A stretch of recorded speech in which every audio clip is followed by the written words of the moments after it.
ஈஸ்வரர் பார்த்தார் எல்லாத்துக்கும் கொடுக்கக்கூடிய இந்த நீரையே பிடித்து அடைத்து வச்சிருக்கிறார் என்று சொல்லி எடுத்த அறையவர் ஒரு சோறு ஒரு சோறு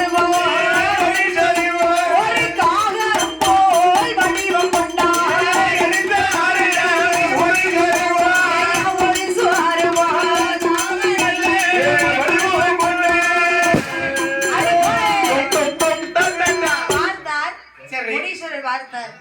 காவிரி ஆத்தையே ஒரு கமண்டலத்தை பிடித்து அடைத்து வைக்கிறார் என்று சொல்லி எடுத்தார் ஒரு சொரூபம் ஒரு காகம் போல் வடிவம் கொண்டு சரி இப்ப கத்துங்க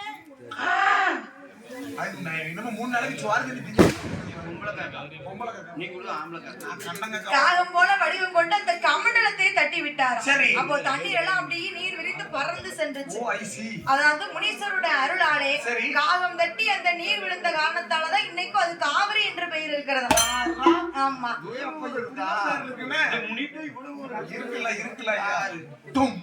அப்ப அங்கிருந்து பயணமாகி எங்கே போவோம் என்று நாட்டிலையும் சாமி நல்ல